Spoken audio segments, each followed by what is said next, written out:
بسم الله الرحمن. السلام عليكم ورحمة الله وبركاته. أعوذ بالله من الشيطان الرجيم. واللائي يئسن من المحيض من نسائكم إن ارتبتم فعدتهن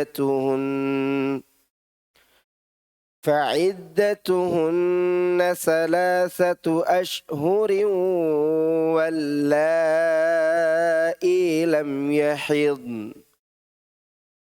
وأولاة الأحمال أجلهن أن يضعن حملهن ومن يتق الله يجعل له من أمره يسرا ذلك أمر الله أنزله إليكم ومن يتق الله يكفر عنه سيئاته ويعظم له أجرا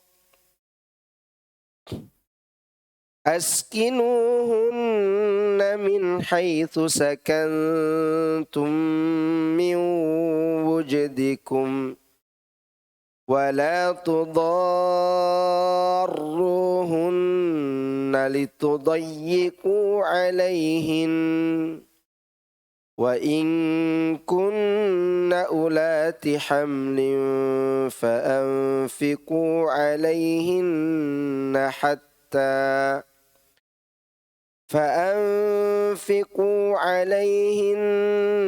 حتى يضعن حملهن فإن أرضعن لكم فآتوهن أجورهن وأتمروا بينكم بمعروف وإن تعاسرتم فسترضع له أخرى لينفق ذو سعة من سعته ومن قدر عليه رزقه فلينفق مما آتاه الله لا يكلف الله نفسا إلا ما آتاها سيجعل الله بعد عسر يسرا. Dan para wanita yang tidak haid lagi menopause, di antara perempuan-perempuanmu, jika kamu ragu tentang masa iddahnya, maka iddah mereka adalah 3 bulan. Begitu pula perempuan yang tidak haid. Perempuan-perempuan yang hamil, waktu iddah mereka itu ialah sampai mereka melahirkan kandungannya. Dan barang siapa yang bertakwa kepada Allah, niscaya Allah menjadikan baginya kemudahan dalam urusannya. Dan itulah perintah Allah yang diturunkannya kepadamu. Dan barang siapa yang bertakwa kepada Allah, niscaya dia akan menutupi kesalahan-kesalahannya dan akan melipat gandakan pahala baginya. Di sini di ayat 4 dan 5 ini Allah berfirman seraya menjelaskan tentang masa iddah wanita yang sudah tidak lagi menjalani haid alias menopause atau menopause. Artinya wanita yang sudah berhenti haidnya karena usia yang sudah tua, iddahnya adalah 3 bulan sebagai ganti dari 3 kali kuru atau suci. Bagi wanita yang masih mengalami haid. Kalau yang mengalami haid kan 3 kuru. Yang tidak mengalami haid 3 bulan. Sebagaimana hal itu telah dijelaskan di dalam ayat Al-Quran. Tepatnya pada surat Al-Baqarah. Yang dimaksud dijelaskan dalam Al-Quran di sini adalah tentang masa iddah wanita yang masih haid.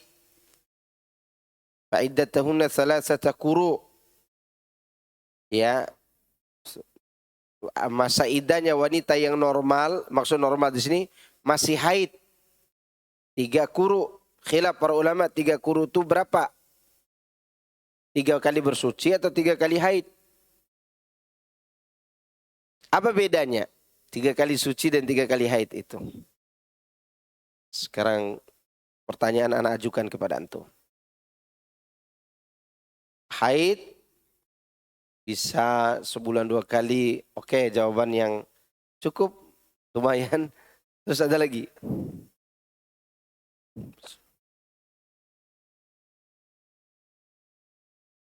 Enggak. Perhitungan haid bisa lebih cepat daripada masa suci. Sekarang setiap wanita masa haidnya dalam sebulan berapa hari? 7. Masa sucinya 23 hari. Kalau dihitung masa iddahnya haid, maka lebih cepat expire-nya. Dan itu pendapat dari pendapatnya Aisyah radhiyallahu anha. Bahwa thalathatu quru 3 kali haid. Perhitungannya begini, kalau 3 kali haid. Wanita ini dicerai. Dalam kondisi dia suci dan tidak dikauli. Masuklah haid pertama setelah dicerai. Berarti udah terhitung 1 quru. Suci lagi. Masa sucinya lama enggak? Lama. Kemudian setelah itu haid lagi. Oke? Setelah itu suci lagi. Setelah itu haid lagi. Haid yang ini kalau udah berhenti maka udah lewat expire. Iya. Bedanya dengan bersuci, suci, hitungan kurunnya suci, ini dia ditalak. Haid, maka suci pertama 23 hari. Haid, suci kedua. Haid, suci ketiga. Suci ketiganya ini, ya kalau dia belum berakhir, maka masih boleh dirujuk. Tapi kalau dihitung haid, maka haid ketiga tadi udah expire dia. Paham di sini? Kalau ada suami istri, terjadi perceraian dan keduanya berbeda pendapat. Kata si suami, saya berpendapat dengan pendapat yang mengatakan 3 kali bersuci. Kata istri yang enggak, 3 kali haid. Kemudian keduanya berdebat panjang, bawa ustadz masing-masing, ustadznya pun ikut berdebat. Ya, nggak ada ketemu hasil nih. Gimana caranya? Angkat ke qadhi, ke pemerintah, ke hakim. Nah, di sini akan berlaku sabda Rasulullah SAW, keputusan hakim akan mengangkat khilaf. Lalu pengadilan mengatakan, yang berlaku adalah 3 kali suci. Maka diambillah keputusan itu. Keputusan siapa? Hakim. Tapi keputusan ini hanya berlaku buat mereka yang mengangkat kasusnya kepada hakim. Tidak berlaku kepada orang banyak. Tidak mengikat orang banyak, tapi mengikat mereka berdua. Maksudnya kalau ada tetangga mereka begitu lagi. Ya, ada tetangganya begitu lagi. Tapi ternyata si tetangga ini merojikan salah satu pendapat. Udahlah, 3 kali haid aja. Ya, berbeda kan dengan keputusan hakim tadi? Maka ketika tetangganya membuat keputusan dan mengambil dalil dengan anggapan 3 kali haid yang lebih kuat dan tidak mereka angkat ke hakim, maka keputusan itu mereka ambil. Karena mereka memakai apa? Dalil. Ini bedanya keputusan hakim dengan keputusan fatwa. Kalau fatwa itu berlaku untuk orang banyak tapi tidak mengikat. Maka boleh melanggar fatwa ustadz, boleh. Kalau ada murid melanggar fatwa ustadznya itu boleh, tidak usah baperan juga. Ya, yang tidak boleh itu kalau hakim memutuskan sesuatu pada seorang, itu ikat dia. Maka di sana yang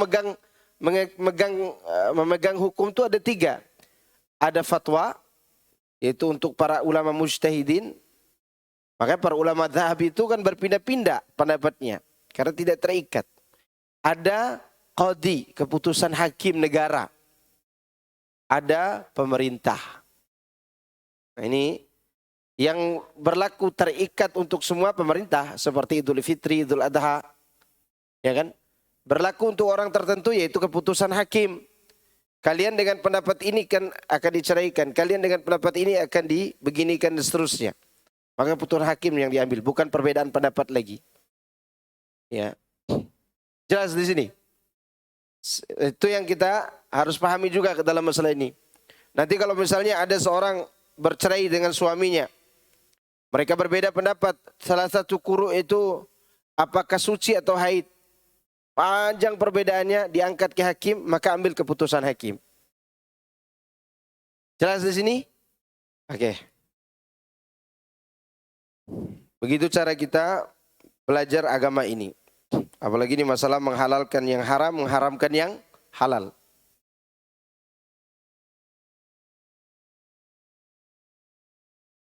Demikian juga anak wanita yang masih kecil, yang belum menjalani masa haid. Bahwa iddahnya sama seperti iddah wanita yang sudah mengalami haid, yaitu 3 bulan. Maksudnya, yang sudah tidak mengalami haid, yaitu menopause tadi. Selama berapa bulan? 3 bulan. Pada pertemuan kita yang lalu, kita menyinggung bahwa seorang wanita diceraikan oleh suaminya, kalau belum disetubuhi, maka tidak ada masa iddah. Tidak ada masa iddah. Sekarang kalau ada anak kecil dinikahi belum haid, diceraikan dan masa iddahnya 3 bulan, berarti sudah diapakan? Sudah ditiduri oleh suaminya. Kalau belum ditiduri, tidak ada masa iddah dong. Baik yang sudah haid maupun yang belum haid. Berarti di sini keterangan Ibnu Katsir ini, beliau menafsirkan ayat ini bahwa anak yang belum haid boleh dinikahi dulu, kalau sekarang ditangkap. Ya. Di sini Allah terangkan wallai lam yahidna. Ya, nanti mungkin orang akan berpikir, oh tega amat ya. Itu perasaan kita. Itu perasaan siapa? Kita. Karena ada anak-anak yang nikah sama-sama umur kecil. Ada gak? Ada. Belum balik dua-duanya. Tapi mereka berhubungan misalnya karena mereka mungkin kepengen nikmati hidup gitu. Lalu si lakinya ceraikan istrinya. Cerai dini. Sudah pernikahannya dini, cerainya dini lagi. Maka masa iddahnya berapa tadi? 3 bulan. Dan ini juga berlaku bagi wanita yang tidak mengalami haid. Bukan menopause lagi. Ada wanita yang sudah balik tapi tidak haid. Ada. Tapi tidak lama, tidak banyak. Entah dia karena sakit atau karena apa. Tapi memang ada. Ada wanita yang tidak mengalami haid semasa hidupnya. Ya, yang beruntung suaminya. Tidak ada liburnya. Ya. Jadi bagi wanita yang seperti ini, kalau dicerai oleh suaminya, masa iddahnya berapa bulan? 3 bulan.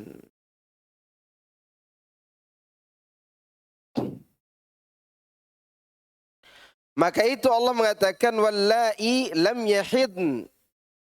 Dan begitu pula perempuan-perempuan yang tidak haid. Kalimat inirtabtum, jika kamu ragu, mengenai hal ini terdapat 2 pendapat. Jadi perhitungan 3 bulan tadi kalau ragu. Ya, kalau apa? ragu. Apa makna dari kalimat ini?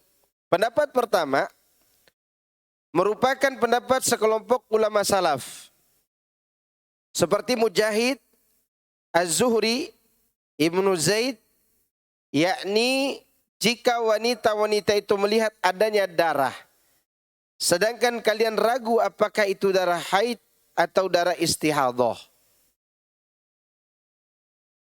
Maksudnya ragu, ini wanita ini menopause dia nih. Menopause. Tapi dia lihat darah. Ragu nih. Ini darah haid apa darah istihadhah nih. Padahal dia menopause. Maka ketika ragu seperti itu, hitung masa iddahnya 3 bulan. Ya. Pendapat kedua, jika kalian ragu mengenai hukum iddah mereka, sedangkan kalian sendiri tidak mengetahuinya, maka iddahnya adalah selama 3 bulan. Ya. Ini 2 makna inirtabtum di sini. Makna yang pertama, seorang yang tahu istrinya sudah menopause, lalu dia ceraikan, tiba-tiba istrinya lihat darah. Ini darah haid apa darah apa nih? Tidak bisa dilacak ini darah apa ini. Maka cara menghitung iddahnya 3 bulan untuk yang seperti ini. Atau yang kedua, dia ragu tentang hukum bagi wanita yang menopause. Apa hukum yang berlaku untuknya sedangkan dia tidak ada darah yang keluar. Gimana cara hitung kuruknya? Ya udah, dihitung saja 3 bulan. Demikianlah yang diriwayatkan dari Sa'id bin Jubair. Dan itu pula yang menjadi pilihan Ibnu Jarir. Itulah yang lebih jelas pengertiannya. Hal tersebut berdasarkan pada apa yang diriwayatkan dari Abu Quraib dan Abu Sa'ib. Keduanya mengatakan, Ibnu Idris memberitahu kepada kami. Mutarrif memberitahu kepada kami. Dari Amr bin Salim. Dia menceritakan, Ubay bin Ka'ab berkata, wahai Rasulullah, sesungguhnya ada beberapa kelompok wanita yang tidak disebut dalam Al-Quran. Yaitu wanita yang masih kecil, wanita tua, dan wanita yang sedang hamil. Hingga turunlah ayat ini yang menjelaskan tentang iddah mereka. Dulunya yang dijelaskan iddahnya hanya wanita yang dicerai biasa, yang masih haid, masih produktif, ya. Tapi tidak disebutkan masa iddah wanita yang sudah tua, yang sudah tidak haid lagi, anak kecil yang dinikahi, kemudian masa iddahnya orang yang hamil. Maka gara-gara perkataan Ubay bin Ka'ab itulah turun jawaban dari Allah Subhanahu wa taala, yaitu ayat ini. Ayat keempat dalam surat At-Talaq.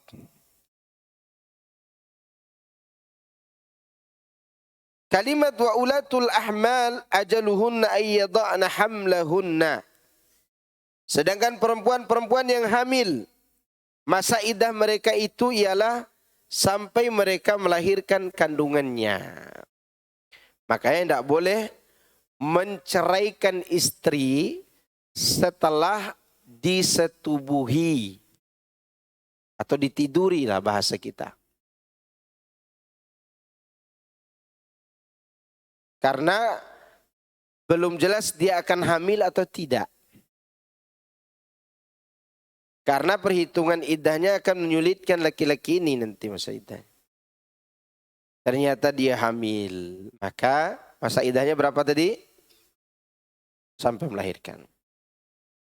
Pokoknya intinya sampai melahirkan. Misalnya seorang menceraikan istrinya di saat janin 3 bulan. Berarti masih ada berapa bulan? 6 bulan. Dia menunggu. Kalau dia menceraikan istrinya di saat hamil 8 bulan. Ya, hamil berapa bulan? 8 bulan. Berarti masa iddahnya tinggal sebulan. Intinya dia melahirkan. Ini yang disebut dengan masa iddah wanita yang hamil. Allah berfirman, dan wanita yang masih dalam keadaan hamil, maka iddahnya ialah sampai melahirkan. Meskipun jarak waktu antara perceraian atau ditinggal mati suaminya itu dengan masa melahirkan sangat dekat. Ya, misal orang hamil, suaminya meninggal pada saat dia hamil 8 bulan 10 hari. Berarti tinggal 20 hari dong. Ya, tinggal 10 hari ya. Tinggal 10 hari lagi. 8 bulan 20 hari. Maka tinggal 10 hari lagi dia akan melahirkan. Kalau dia lahir, maka masa iddahnya langsung selesai. Langsung apa? Selesai. Terus boleh nggak dilamar oleh orang setelah itu? Boleh. Kan dia masih nifas, nggak masalah. Nggak masalah. Karena apa? Karena yang menjadi patokan adalah selesai masa iddah.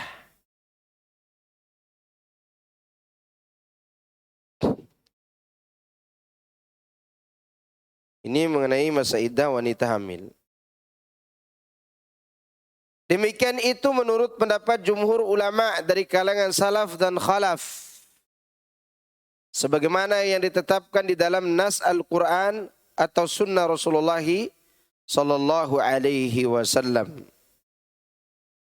Telah diriwayatkan dari Ali dan Abdullah bin Abbas bahwa keduanya berpendapat mengenai wanita yang ditinggal wafat suaminya, bahwa iddahnya adalah dengan waktu yang paling lama di antara dua waktu kelahiran dan yang terpopuler sebagai bentuk pengamalan ayat di atas dan terdapat dalam surah Al-Baqarah. Artinya pendapat-pendapat seperti ini telah ditemukan di zaman para sahabat. Bahwa masa iddah wanita hamil berapa lama? Melahirkan. Sudah melahirkan saja. Imam Bukhari menukil dari Sa'id bin Hafs. Sa'id bin Hafs memberitahu kami. Syaiban memberitahu kami. Dan dari Yahya dia menguraikan. Abu Salamah memberitahuku, dia menuturkan. Ada seorang yang datang kepada Ibnu Abbas serta Abu Hurairah radhiyallahu anhum. Dia bertanya, berikanlah fatwa kepadaku tentang seorang wanita yang melahirkan setelah 40 hari suaminya meninggal dunia. Ibnu Abbas berkata, akhir dari dua waktu. Lalu dibacakan ayat ini.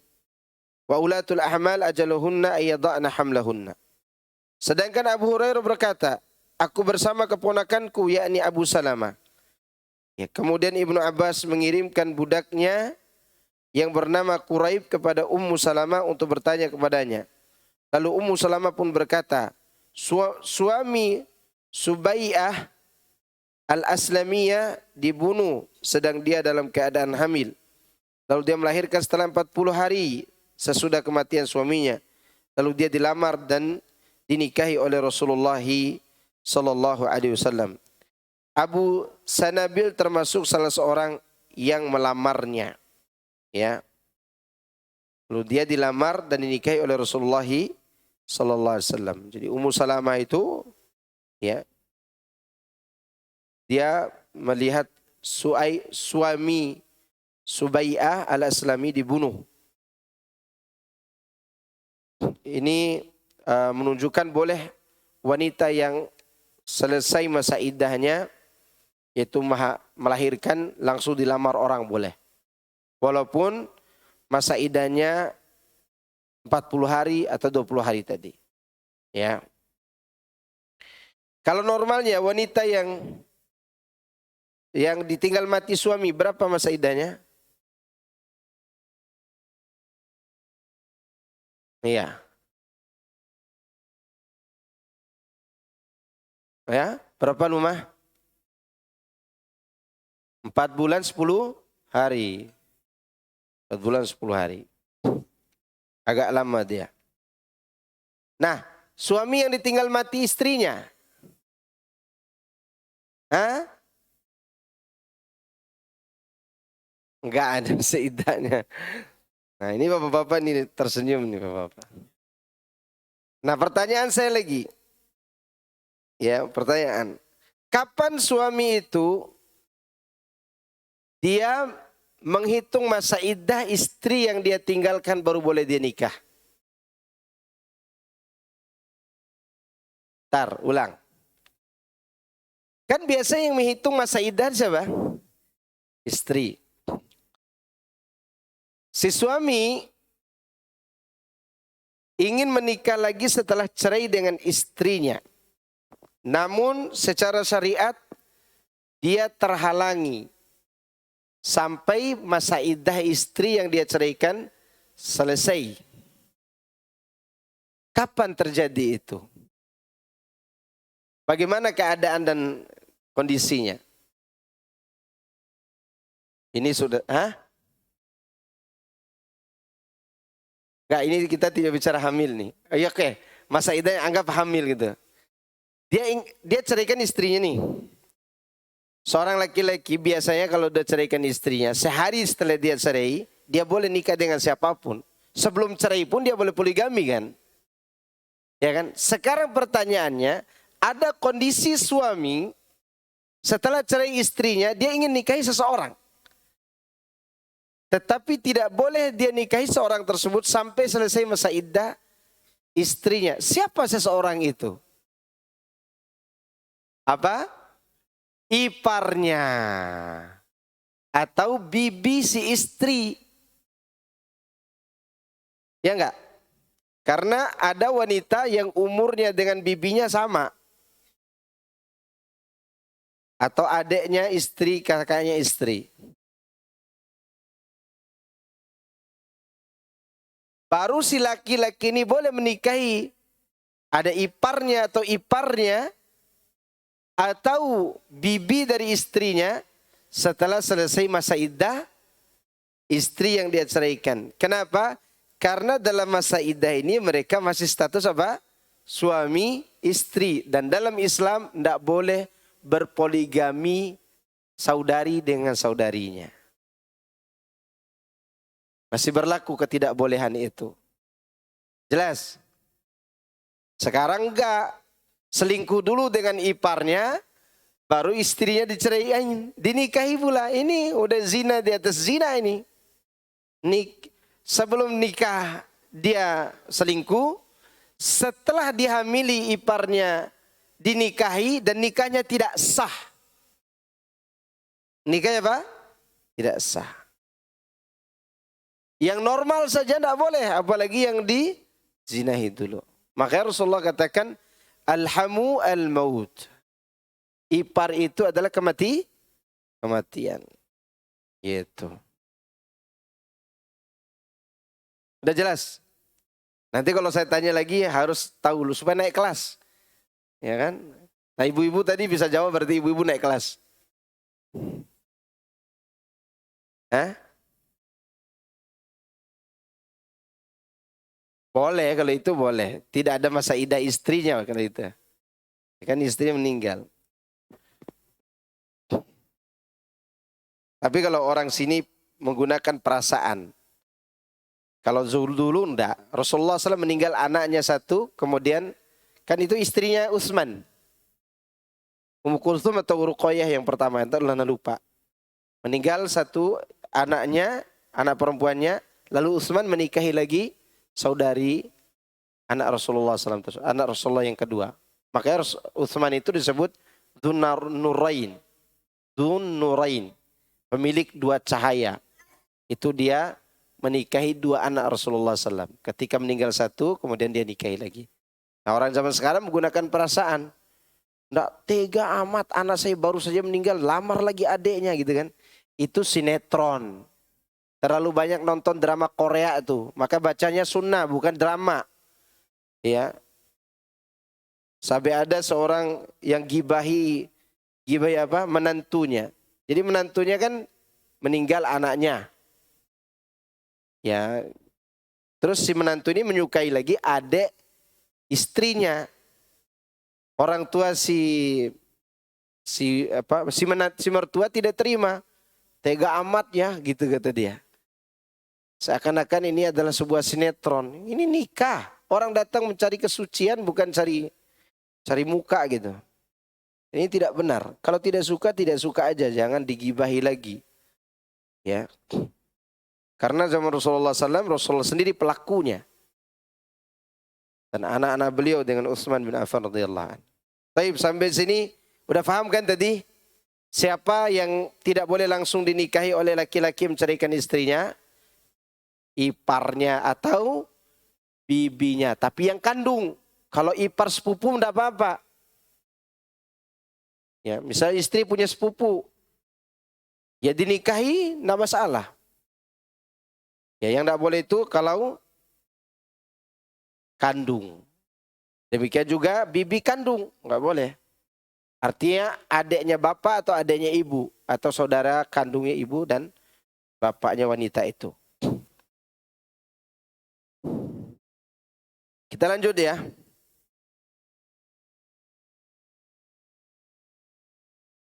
Demikianlah yang diriwayatkan oleh Imam Bukhari. Riwayat di atas disampaikan secara ringkas di sini. Al-Bukhari dan Muslim serta para perawi yang lainnya juga meriwayatkan hadis tersebut secara panjang lebar pada pembahasan lain. Imam Ahmad meriwayatkan dari Al-Miswar bin Makhramah bahwa Subai'ah Al-Aslamiyah ditinggal wafat oleh suaminya sedang dia tengah hamil. Lalu beberapa malam kemudian dia melahirkan. Setelah selesai menjalani masa nifasnya, ia pun dilamar. Kemudian dia meminta izin kepada Rasulullah SAW untuk menikah. Maka beliau pun memberikan izin kepadanya untuk menikah. Akhirnya dia pun menikah. Ya. Demikian hadis diriwayatkan Bukhari dalam sahihnya. Muslim, Abu Daud, Nasai, dan Ibnu Majah melalui beberapa jalur.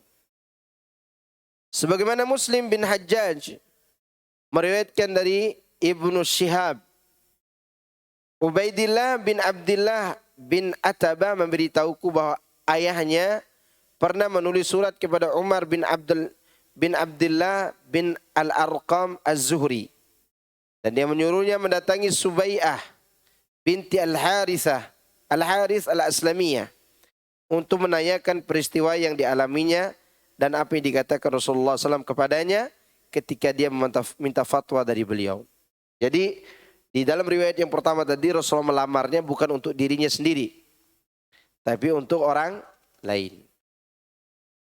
Jadi ini hadis yang jelas bahwa wanita yang hamil, masa iddahnya seberapapun lama dia hamil itu setelah ditinggal suaminya, maka itulah masa iddahnya. Ya. Kemudian Umar bin Abdullah pun beritahu Subai'ah dalam beritahunya bahwa ia berada di bawah pemeliharaan Sa'ad bin Khawlah. Sedang dia yaitu Sa'ad termasuk salah seorang yang ikut dalam perang Badar. Kemudian dia wafat, meninggalkan istrinya pada waktu sedang menunaikan hajatul wada. Padahal istrinya tengah hamil. Tidak lama setelah kematian suaminya itu, wanita ini melahirkan.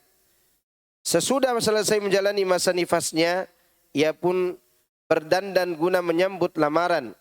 Kemudian Abu Sanabil bin Ba'ka datang menemuinya dan berkata kepadanya, "Aku tidak mengerti kenapa engkau berdandan. Apa engkau berharap dapat menikah lagi? Demi Allah, sungguhnya kamu tidak boleh menikah lagi hingga engkau melewati masa iddah 4 bulan 10 hari. Nah, ini kesalahpahaman dari salah seorang yang bertanya kepadanya. Kemudian Subai'ah Al-Aslami berkata menanggapi hal itu. Setelah dia mengatakan hal tersebut, aku langsung menyiapkan baju pada sore hari. Kemudian aku datang kepada Rasulullah SAW. Lalu kutanyakan hal tersebut kepada beliau. Maka beliau pun memberikan fatwa kepadaku bahwa aku boleh menikah lagi. Namun setelah aku melahirkan bayi dalam kandungan dirinya. Dan beliau menyuruhku menikah jika sudah menemui laki-laki yang menemukan laki-laki yang lamar. Ya. Sekali lagi ini sebagai dalil bantahan terhadap sangkaan orang bagi wanita hamil yang ditinggal mati suaminya tetap 4 bulan 10 hari. Ya, maka ini tentu pendapat yang keliru, bertentangan dengan ayat ini. Lalu Allah berfirman, "Wa may yattaqillaha yaj'al lahu min amrihi yusra." Dan barang siapa yang bertakwa kepada Allah, niscaya Allah menjadikan baginya kemudahan dalam urusannya. Maksudnya Allah akan berikan kemudahan dalam semua urusannya. Menjadikan baginya jalan keluar dan memberikan solusi masalahnya dengan segera. Kalau ada wanita yang lagi menjalani masa iddah, hendaklah bertakwa kepada Allah. Demikian juga laki-laki yang menceraikan istrinya, jangan sampai menzalimi mereka. Seperti yang kita katakan sebelumnya, bahwa yang dimaksud di antara bertakwa kepada Allah setelah menceraikannya, jangan diumbar aibnya. Sekarang belum cerai saja sudah diumbar di media sosial, ya enggak? Ya atau tidak? Gimana mereka bisa bertakwa kepada Allah? Di antara kalimat makna wa may yattaqillah pada pertemuan kita sebelumnya, seorang kalau bercerai, jangan dia umbar aib orang yang dia cerai. Baik pihak laki-laki maupun wanita. Biasanya yang menjadi masalah adalah orang yang pihak ketiga, keempat, kelima, ketujuh. Itu yang menjadi masalah. Kenapa ente cerai? Itu rahasia saya. Tapi jangan kasih tahu orang ya. Saya kasih tahu ente aja. Dikasih tahu lah dia. Nanti yang kedua ini ngomong lagi. Kenapa itu dia cerai? Nah, boleh kasih tahu kan. Tapi anak kasih tahu ke ente ya. Tapi jangan kasih tahu orang nanti ya. Ya. Udah segitu 100 orang udah ketahuan semua. Itu bukan rahasia lagi namanya. Sekarang belum cerai. Belum cerai. Sudah apa? Diumbar di media sosial. Maka jangan heran. Karena banyak janda yang susah. Banyak janda yang terlantar dan seterusnya. Mungkin saja ada kesalahan ketika mereka apa? Bercerai. Atau banyak laki-laki yang pengangguran, akhirnya stres setelah dia cerai. Kenapa? Mungkin dia tidak bertakwa kepada Allah. Di antara bentuk ketakwaan itu dipikir matang-matang dulu.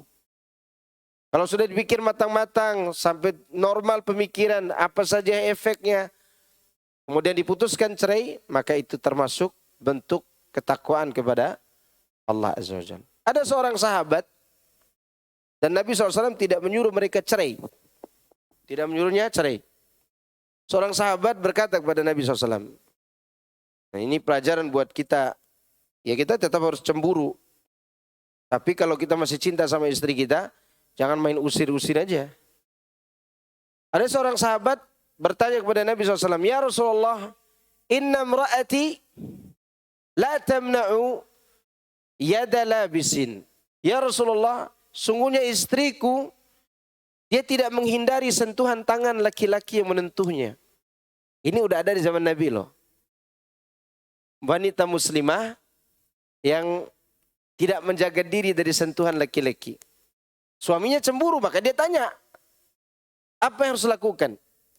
Nabi berkata di awal pembicaraan, gorribha. Kalau gorribha itu kalau diartikan secara dikasarin gitu, lenyapkan saja dia gitu. Artinya biar dia goib gitu. Jauhkan dia dari kehidupanmu begitu. Lalu laki-laki ini jujur. Inni akhafu an tatba'aha nafsi. Aku khawatir cintaku kepadanya menyandra jiwaku, kata dia. Itu bahasa dari saya, terjemahan saya itu. Ya, itu terjemahan. Nah, kalau diartikan secara mufrodatnya, aku khawatir jiwaku mengikuti dia. Kalau diterjemahkan secara bebas, aku khawatir cintaku kepadanya menyandra jiwaku gitu. Maka Rasul mengatakan, fastamti' biha. Kalau begitu kondisimu, maka nikmati saja istrimu. Tidak disuruh apa? Cerai. Ya. Tidak disuruh apa? Cerai. Kenapa? Karena ada masalah besar di sini. Pertama, si laki-laki mencintainya. Kedua, sama lakinya aja dia bisa begitu, apalagi diceraikan.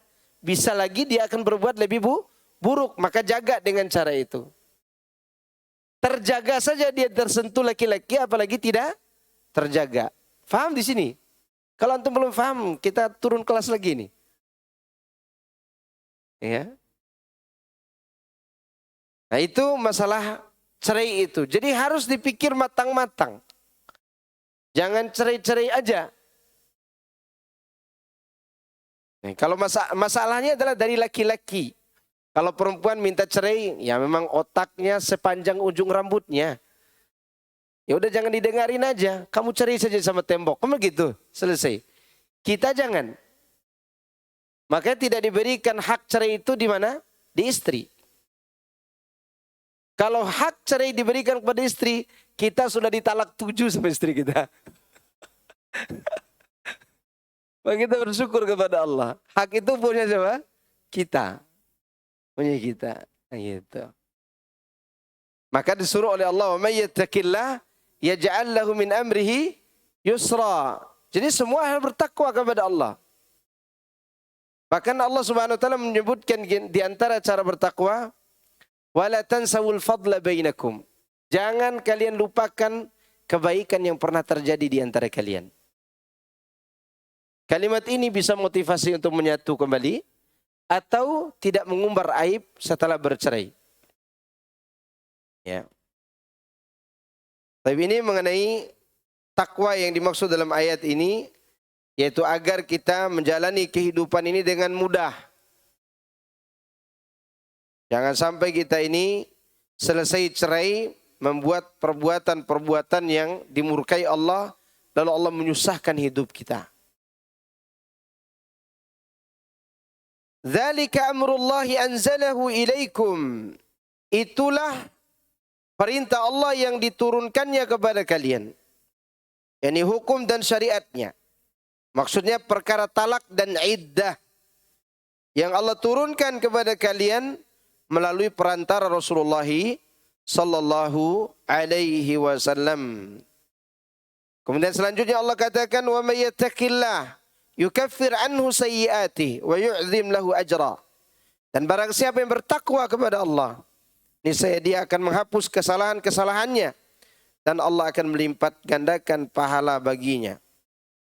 Maksudnya menghindarkan darinya hal-hal yang membahayakan dan memberi pahala besar atas amal perbuatan yang ringan. Ini buah daripada apa? Ketakwaan. Jadi 3 kali Allah sebutkan takwa ini. Pertama, ya, yaj'al lahu makhraja. Diberikan jalan keluar dari kesulitan hidup.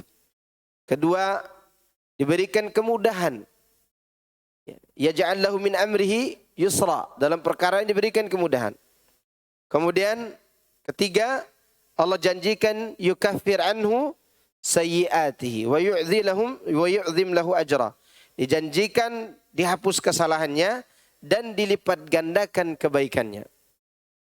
Dihapus kesalahannya, dihapus hal-hal yang membahayakannya dan dibesarkan pahalanya meskipun amalnya sedikit. Itu takwa kepada Allah Subhanahu wa ta'ala. Ini yang menjadi prinsip kita untuk menjalani kemudahan hidup. Kemudian selanjutnya, ana simpulkan dulu ya mengenai talak dan iddah ini. Diulangi lagi supaya kita faham tentang hal ini. Tapi sekali lagi bukan untuk dipraktekkan pulang dari sini. Talak itu kalau dibagi secara bid'ah dan sunnah ada 2. Ada yang bid'ah, ada yang sunnah. Yang bid'ah adalah menceraikan istri waktu haid dan menceraikannya pada saat baru disetubuhi. Itu bid'ah jatuhnya. Mana yang sunnah? Diceraikan pada saat suci yang belum disetubuhi. Oke, ini pembagian bid'ah dan sunnahnya. Sekarang pembagian rujuk dan tidak boleh rujuknya. Juga ada 2. Raj'i dan ba'in. Raj'i dan ba'in. Raj'i itu talak 1 atau talak 2 yang belum selesai masa iddah, boleh rujuk.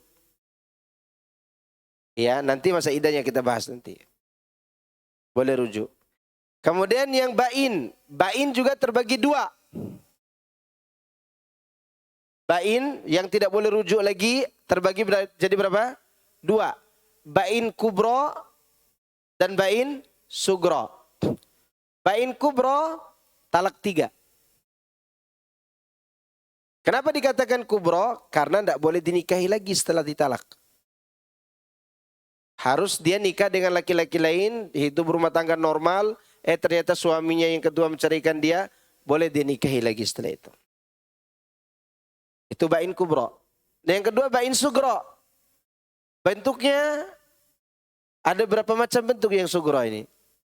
Pertama, ketika wanita itu sudah expire. Dia sebenarnya masih bisa dirujuk, tapi karena expire, talak 1 atau 2 tadi udah expire, sudah lewat masa iddah, maka dia dikatakan bain karena tidak boleh rujuk. Sugro karena masih boleh dinikahi langsung. Sugro kecil karena masih boleh dinikahi langsung. Oke? Itu bentuk pertama. Yang kedua, wanita yang khulu. Wanita yang khulu tidak boleh dirujuk walaupun baru sekali khulu. Karena khulu tidak ada hak suami untuk rujuk. Maka boleh dia menikah lagi. Menikah ulang dari awal. Ya, berarti khulu ini dari istri. Kemudian yang ketiga, wanita yang tidak disetubuhi. Wanita tidak disetubuhi, diceraikan, maka tidak ada masa iddah dan tidak boleh rujuk. Tapi boleh dilamar ulang. Lamar dan nikahi lagi boleh. Ya. Ini mengenai talaknya. Sekarang masa iddah. Masa iddah ada berapa bentuk? Kalau wanitanya normal, di normal maksud di sini dia masih haid, ya, diceraikan dengan cara normal. Masa iddahnya berapa lama? Salah satu kuru. 3 kali kuru. Kuru itu ada 2 pendapat. Ada yang mengatakan haid, ada yang mengatakan suci. Kalau pendapat Aisyah dalam surat Al-Baqarah yang pernah kita bahas sebelumnya, entah tahun 2000 berapa itu, tentu tidak ingat. Itu 3 kali kuru itu 3 kali haid. Oke. Masa iddah bagi wanita yang menopause dan tidak mengalami haid walaupun belum tua. Maka berapa lama? 3 bulan. Masa iddah wanita yang ditinggal mati. 4 bulan, 10 hari. Masa iddah wanita hamil sampai melahirkan. Oke. Sekarang pertanyaannya adalah, wanita yang dicerai dalam kondisi haid, bila suaminya ingin meneruskan perceraian itu, berapa lama masa iddahnya? Bagaimana cara menghitung masa iddah? Kapan? Setelah suci dari haid. Jadi dia diceraikan haid. Kemudian dia suci dulu. Haid lagi. Nah, setelah suci ini baru mulai hitung masa iddah kalau diteruskan perceraiannya. Makanya menceraikan pada saat haid itu ribet. Ya, ribet. Kata sebagian, tidak bisa Pak Ustadz, karena pertengkaran itu tidak bisa dihindari Pak Ustadz. Apalagi istri lagi haid, itu lagi sensitifnya itu. Lagi galak-galaknya itu gitu kan. Kan istri kalau lagi haid, sensitif kan. Ternyata suami ikut sensitif juga. Sama-sama haid kedua-duanya mungkin. Lalu si suami karena emosi, ceraikan istri pada saat apa? Haid. Seharusnya tidak begitu. Dia harus berpikir normal. Oh, istri saya lagi haid nih. Biasa, sensi ini kan. Sensitif. Baik, sampai di sini ada pertanyaan? Supaya tidak lanjut kita, supaya dalam keadaan tidak paham. Fadal. Ini. Assalamualaikum warahmatullahi wabarakatuh. Waalaikumsalam. Jadi yang tidak boleh rujuk sebelum nikah. Jadi mantan istri kita nikah dulu dengan lelaki lain, setelah itu baru dicerai, itu baru boleh nikah bagaimana? Iya. Betul. Yang tadi. Iya, tapi itu yang talak 3, bukan talak 1, 2. Iya, talak 3 maksud saya. Talak 3. Jadi kalau dia belum nikah sama lelaki lain, belum boleh kita nikah. Tidak boleh. Dan tidak boleh direncanakan. Nanti kalau kita mau nikah lagi, kamu nikah sama orang gila di samping rumah tuh ya, biar dia cepat cerainya gitu. Iya, itu namanya pura-pura, namanya muhallil dan muhallal. Dua-duanya dilaknat oleh Allah. Yang direncanakan itu dilaknat oleh Allah. Makanya laki-laki pertahankan kalimat cerainya, itu berharga buat kita. Sebesar apapun urusan kita dengan istri, itu ditahan. Tapi istri udah minta cerai berkali-kali Pak Ustadz. Biar dia cerai sama tembok kita. Nggak usah dicerai. Memang otaknya segitu, ngapain kita merespon terlalu dalam juga. Kalau bisa kita pergi tidur ke masjid. Dia ngomel sendiri di rumah. Capek dia telepon kita nanti. Ada lagi? Atau kita lanjut ayat selanjutnya ya. Ayat ke-6. Ini mengenai rumah tangga ini. Allah berfirman seraya memerintahkan kepada umat manusia, itu para hambanya, jika salah seorang dari mereka menceraikan istrinya, maka hendaklah dia menempatkan mereka di dalam rumah sampai selesai menjalani masa iddah. Ini sudah disebutkan pada ayat sebelumnya. Maka Allah katakan, askinuhunna min haitsu sakantum. Tempatkan mereka di mana kalian bertempat tinggal. Maksudnya ialah di sisi kalian miwujdikum, menurut kemampuan kalian. Jadi ini talak 1 dan 2 ya, bukan talak 3. Jadi kita menempatkan mereka di rumah karena masih masa iddah. Masih dinafkahi, masih diberikan haknya. Ya. Kalau pergi safar bersama gitu kan. Tapi belum kata rujuk. Belum. Ditemani aja dia safar misalnya. Dan tidak boleh dia keluar rumah. Masih boleh memandang. Masih boleh lihat tangannya. Masih boleh lihat lesung pipinya. Masih boleh. Ya, ini ada sebagian wanita baperan. Diceraikan oleh suaminya cari pertama. Udah dia tutup diri bagaikan apa itu kepompong. Nggak dilihat lagi oleh suaminya. Nggak boleh. Dia biasa di dalam rumah itu. Kenapa? La'allallaha yuhditsu ba'da dzalika amra. Mungkin dengan sebab itu Allah akan menghadirkan rasa di dalam hati suaminya setelah itu. Rasa untuk apa? Kembali lagi. Itu di antara hikmah kenapa mereka ditempatkan di rumah para laki-laki itu.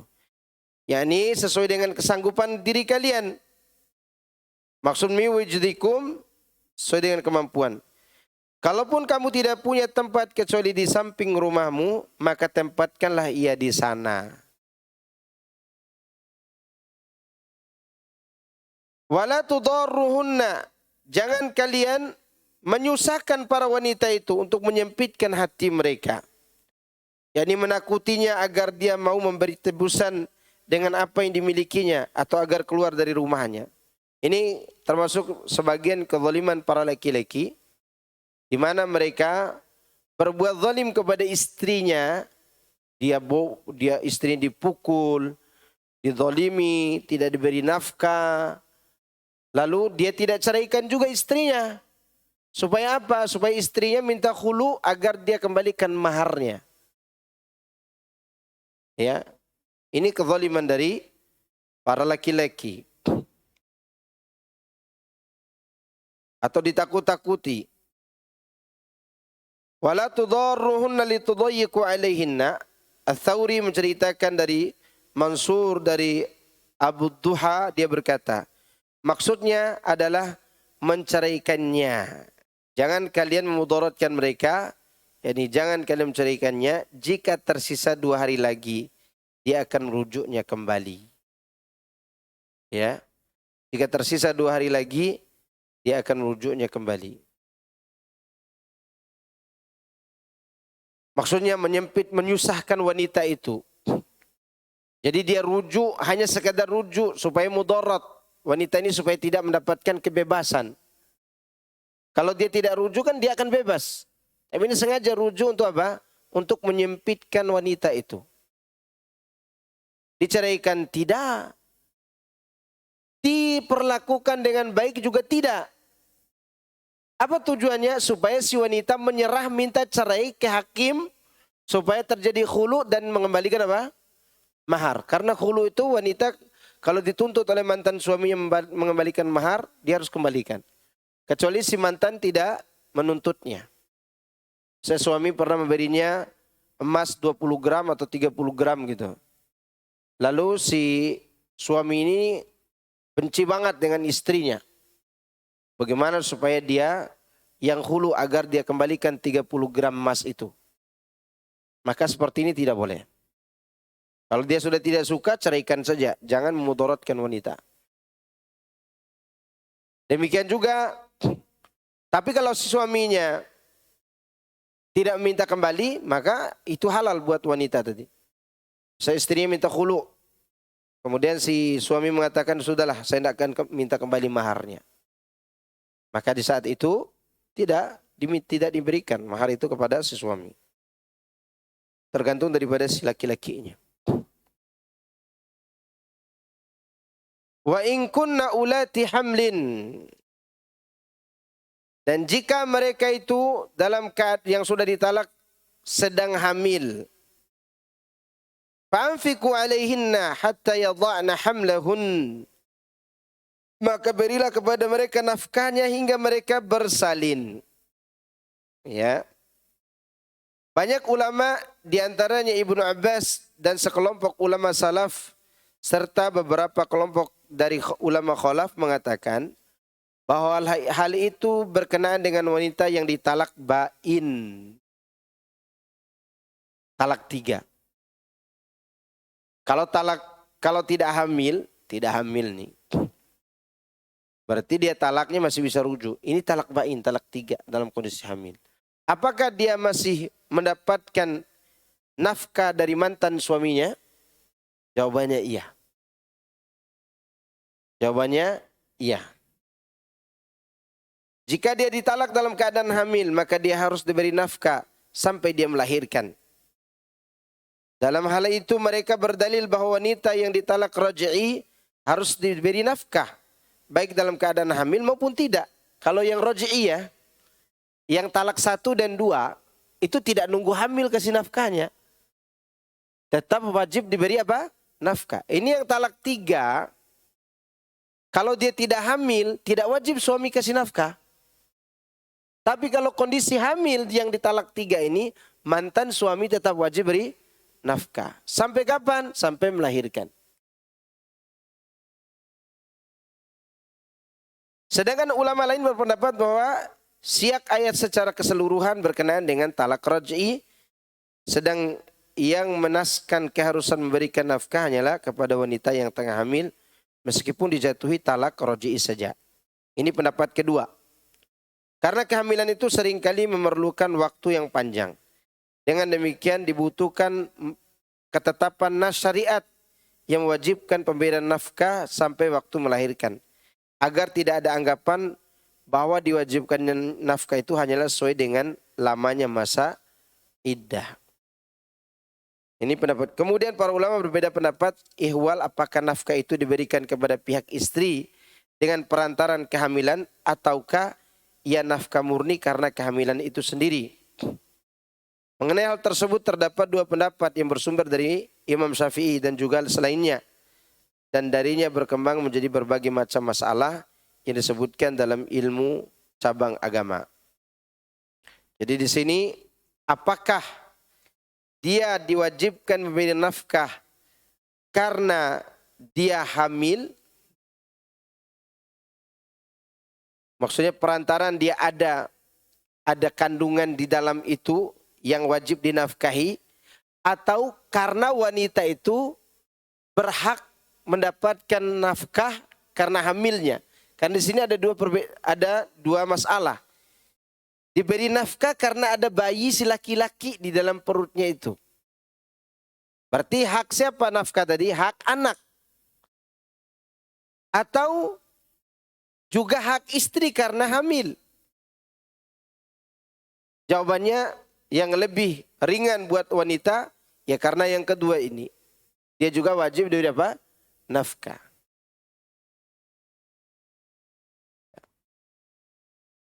Baik. Nah setelah melahirkan, apakah putus nafkahnya? Tidak. Fa'in arda'na lakum. Lihat. Apabila dia menyusukan anak-anak untukmu, maksudnya si ibu ini menyusui anaknya tentunya kan. Karena si anak ini bukan milik ibu itu lagi. Milik suami. Ingat ya. Anak yang terlahir itu milik siapa? Suami. Maka yang banyak berkorban suami apa istri? Istri lah. Ya kan? Kita cuma nanam saham 2,5 on kalau salah itu. Panennya 3 kilo. Siapa yang susah di situ? Istri. Iya enggak? Tetapi begitulah ujian buat mereka. Anak itu hak suami. Si istri itu kalau menyusui baru diberi nafkah. Kalau kita mau pindahkan air susu ke ibu lain, boleh atau tidak? Boleh bagi laki-laki, hak suami itu. Atau suami mengatakan cukup kau lahirkan saja anak tuh, bawa ke saya akan menyusukannya ke bibi saya yang masih baru saja melahirkan. Saya begitu kata suaminya. Maka di saat itu ya hak suami. Tapi sekarang dimanfaatkan dengan adanya hukum-hukum yang ada. Bawa ke pengadilan dituntut, ini hak saya, betul. Itu mereka nuntut-nuntut, bahkan ada yang nuntut mantan suaminya setelah dia mendapatkan anak itu, si suami harus bayar sekian juta setiap bulan. Kalau suaminya tidak sanggup, entah hukum apa yang dia akan dapatkan. Kalau Anda tidak sanggup untuk merawat, kasih ke suami yang merawat. Ke mantan apa? Suami. Maka ini ayat nih. Maka dikatakan di atas, wa may yattaqillaha yaj'al lahu min amrihi yusra. Sekarang ini banyak kezaliman. Bahkan ada yang menjauhkan anaknya dari mantan bapaknya. Dan ini disayangkan sekali dilakukan oleh orang-orang yang sudah ngaji kadang. Yang dijauhkan anak itu dari ayah mereka. Dan itu tidak boleh. Kemudian di sini dikatakan fa in arda'na lakum. Maka jika istri-istri itu melahirkan kandungannya sedangkan diri mereka dalam keadaan telah diceraikan suaminya, maka sempurnakan talak bain seiring dengan berakhirnya masa iddah. Pada saat itu dia berhak menyusui anaknya atau menolak menyusui si wanita ini. Ya. Dia berhak untuk menolak menyusui bayinya. Karena sudah diceraikan oleh suaminya. Tetapi hak itu berlaku setelah memberi ASI yang pertama kepada anaknya.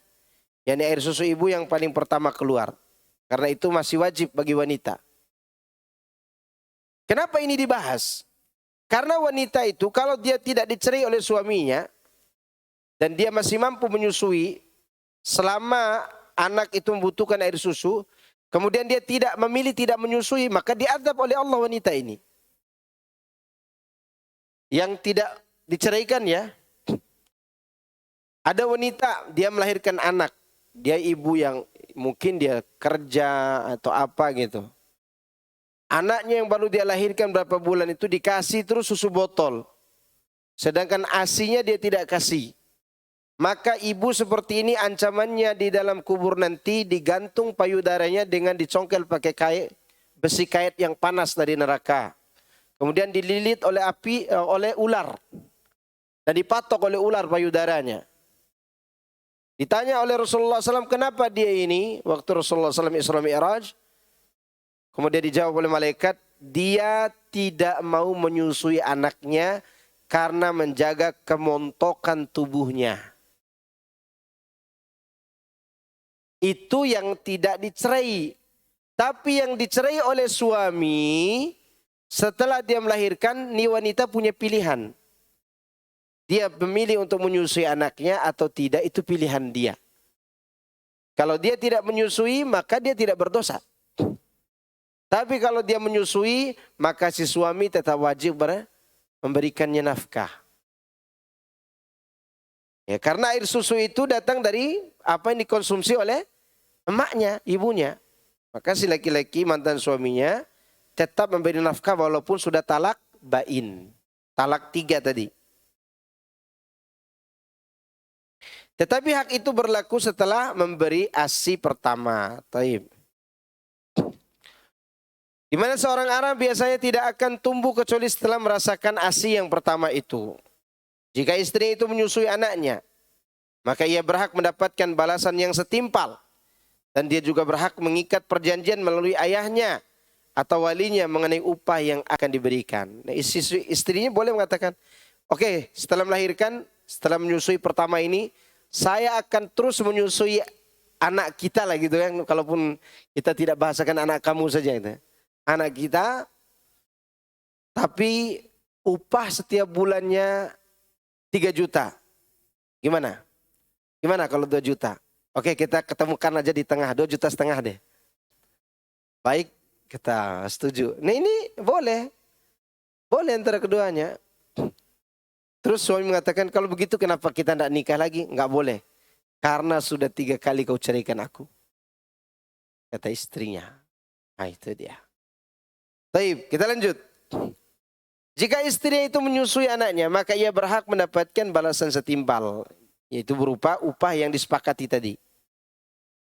Oleh karena itu Allah berfirman, kemudian jika mereka menyusukan anak-anakmu untukmu, maka berikanlah kepada mereka upahnya.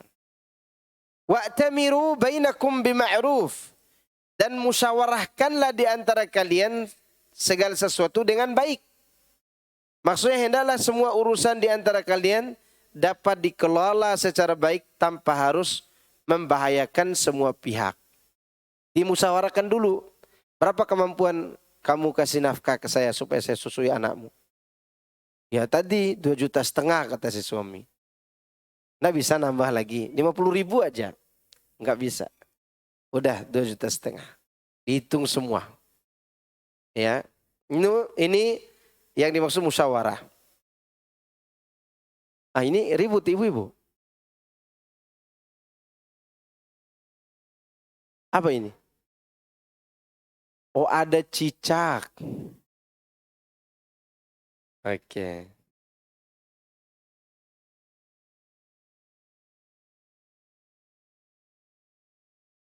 Kalau sudah hilang cicaknya tolong diam dulu.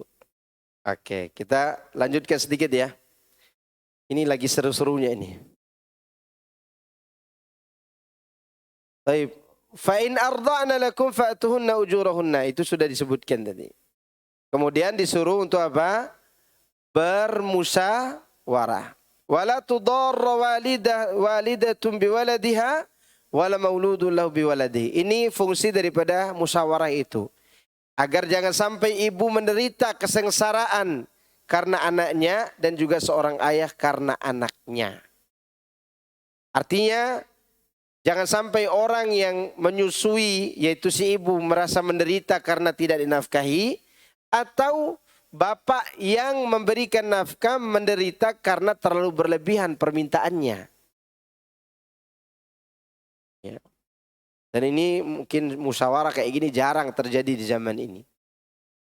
Karena akan terjadi pertengkaran hebat. Apalagi sekarang banyak sekali yang akan berikan masukan-masukan yang negatif. Sehingga tidak ada kedamaian setelah bercerai. Wa in ta'asartum fasaturdi'u lahu ukhra. Dan jika kamu menemui kesulitan, maka perempuan lain boleh menyusui anak itu untuknya. Maksudnya jika pasangan suami istri telah bercerai, berbeda pendapat, di mana sang istri menuntut upah yang banyak, namun sang suami tidak memenuhi tuntutan tersebut, atau memberi upah tetapi hanya sedikit, sedang istrinya tidak menyepakatinya, maka hendaklah suami tersebut menyusukan anaknya kepada wanita lain yang dia kasih upah yang dia mampu kasih. Ya. Seandainya sang ibu menyetujui pembayaran upah untuk wanita lain, maka dia lebih berhak menyusui anaknya. Ya. Liyunfik dzu sa'atin min sa'ati. Hendaklah orang yang mampu memberi nafkah menurut kemampuannya. Hendaklah sang bapak atau walinya memberi nafkah kepada anaknya sesuai dengan kemampuannya. Wa man qudira alaihi rizquhu falyunfik mimma ataahu Allah. La yukallifullahu nafsan illa ma ataha. Dan barang siapa yang disempitkan rezekinya, hendaklah memberi nafkah dari harta yang diberikan Allah kepadanya. Allah tidak memikulkan beban kepada seorang melainkan sekadar apa yang Allah berikan kepadanya. Ingat ya, memberi nafkah kepada mantan istri yang menyusui anak itu dua bentuk nafkah. Pertama upah buat si mantan, yang kedua nafkah buat si anak. Upah buat si mantan, yang kedua nafkah buat anak. Tentu anak yang masih menyusui tersebut nafkahnya tidak banyak. Dia tidak minta HP kan setelah baru dilahirkan. Masih nyusu. Ya. Tapi yang kasihan adalah orang bodoh di zaman ini, dituntut oleh istrinya banyak-banyak, akhirnya dia harus mengeluarkan ratusan juta atau miliaran. Sehingga menyusahkan.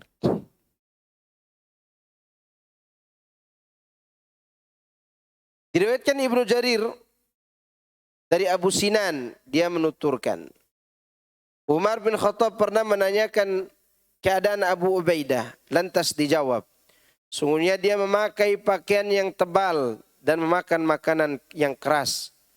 Kemudian dikirimkan kepadanya 1000 dinar. Umar pun berpesan kepada utusan tadi, perhatikanlah apa yang akan diperbuatnya dengan uang itu jika ia mengambilnya. Setelah dia memakai pakaian halus dan makan makanan yang enak, sang utusan datang kembali kepada Umar dan beritahunya. Maka Umar berkata, semoga Allah merahmati Abu Ubaidah. Sikap Umar tersebut merupakan bentuk penafsiran terhadap ayat di atas. Liyunfik dzu sa'atin min sa'atih. Wa man qudira alaihi rizquhu falyunfik mimma atahu Allah. Jadi ayat ini sifatnya umum ya. Bukan hanya berinfak kepada istri atau mantan istri. Bukan. Tapi juga kepada orang lain yang butuhkan. Makanya Umar mempraktekkan ayat ini dalam konteks lain. Dalam keadaan lain. Yaitu dia berinfak kepada orang yang susah. Di antaranya adalah Abu Ubaidah Ibnul Jarrah. Abu Ubaidah ini dulu pernah menjadi gubernur. Di mana? Di Syam. Yang kemudian mati dalam keadaan terkena ta'un. Dan dia minta kepada Allah, ya Allah matikan aku dengan wabah ini. Kemudian diganti oleh Mu'ad bin Jabal. Kemudian Mu'ad pun meminta yang sama. Sampai anak istrinya mati karena wabah tersebut. Kemudian perpindahlah kekuasaan itu kepada Amr ibn al-As. Yang kemudian beliau meminta kepada seluruh penduduk untuk berpencak ke gunung-gunung. Inilah istilah kemarin itu, jaga jarak.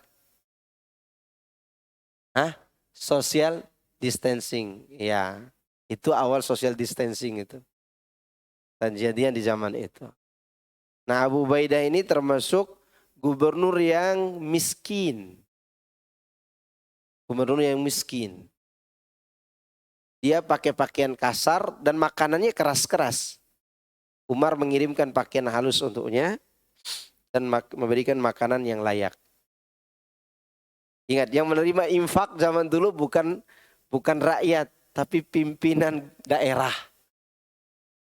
Pimpinan daerah dapat apa? Infak, sedekah. Ya. Masya Allah ya. Luar biasa. Sekarang jangankan jadi gubernur yang tidak kaya. Jadi ketua yayasan aja kaya zaman sekarang. Masya Allah, ini kondisi daripada sahabat Nabi SAW. Al-Hafidh Abdul Qasim Tabrani berkata, berkata di dalam kitabnya Al-Mu'jamul Kabir dari Shuraih bin Ubaid bin Abi Malik Al-Ash'ari yang namanya adalah Al-Harith. Dia berkata, Nabi SAW bersabda, Salasatu nafarin kana li ahadihim asharatu dananir, fatasaddaqa minha bidinarin wa kana li akhar ashru awaqin, fatasaddaqa minha biuqiyatin, wa kana li akhar mi'atu uqiyatin, fatasaddaqa minha bi'ashri awaqin. Faqala Rasulullah SAW, hum fil ajri sawa'un, kullun qad tasaddaqa bi'ashri malihi. Qala Allah liyunfik dhu sa'atin min sa'ati. Terdapat 3 orang, salah satu dari mereka mempunyai 10 dinar. 10 dinar berarti 420 gram emas. 420 gram emas yang karatnya 24 karat. Ya. Dia mempunyai, kemudian dari jumlah itu dia menyedekahkan 1 dinar. Berarti berapa gram? 4,2 gram emas. Salah seorang lainnya mempunyai 10 uqiyah. Uqiyah itu perak. Dan darinya dia hanya menyedekahkan 1 uqiyah. Saya lupa 1 uqiyah itu sejumlah apa ya? 1 uqiyah itu, saya lupa itu. Sedangkan orang ketiga mempunyai 100 uqiyah. Lalu dia bersedekah dengan 10 uqiyah. Perhatikan ya. Yang pertama memiliki berapa dinar? 10 dinar. Dia infakkan 1. Berarti berapa persen? 1/10. 10%. Yang kedua 10 uqiyah. Diinfakkan 1 uqiyah. Berapa persen? 10 juga. Yang ketiga 100 uqiyah. Diinfakkan 10 uqiyah. 10% juga. Kata Nabi SAW, ya, orang sudah menyedekahkan 1/10 harta yang dimilikinya. Rasulullah mengatakan dalam masalah pahala mereka mendapatkan pahala yang sama. Ini karena setiap orang sudah menyedekahkan 1/10 harta yang dimilikinya. Berarti misalnya Pak Asroni punya uang 1 miliar. Atau tanggung deh 5 miliar, kan diaminkan tadi. Ya. Dia infakkan 5 miliar. 10 berarti 500 juta ya. Dia infakkan ke pondok pesantren 500 juta. Dan saya punya uang 10 juta. Dan saya infakkan 1 juta. Sama-sama 1/10. Pahalanya sama. Kalau kita ikuti zahir hadis ya. Pak Asror ini punya uang 5 miliar. Dia infakkan 100 juta. Dan saya punya uang 10 juta, saya infakkan 1 juta. Sama gak pahalanya? Tidak sama, besaran pahala saya dong. Anda 10% kan? Iya. Beliau berapa persen tuh? Iya kan? Tadi 10%. 1/10 ya. Ya. Dan itu menunjukkan bahwa kebenaran akan firman Allah, liyunfiq dzu sa'atin min sa'ati. Sekemampuan dia berinfak. Sehingga pahalanya sama.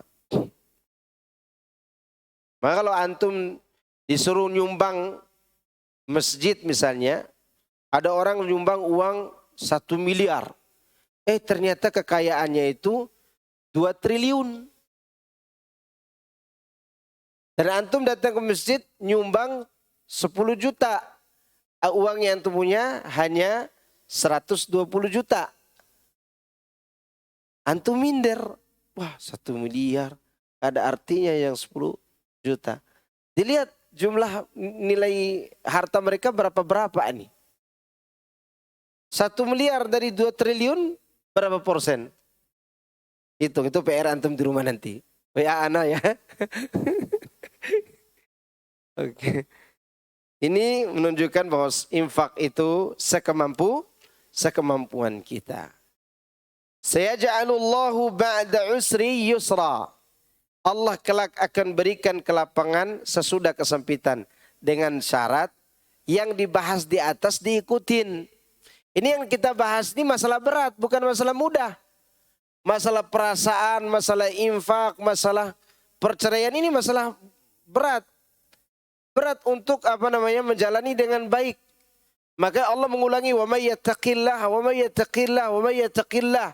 Untuk apa? Untuk terjaga diri kita ini dari hal-hal yang tidak diinginkan. Kemudian di sini Allah katakan beri motivasi, sayaj'alullah ba'da usri yusra.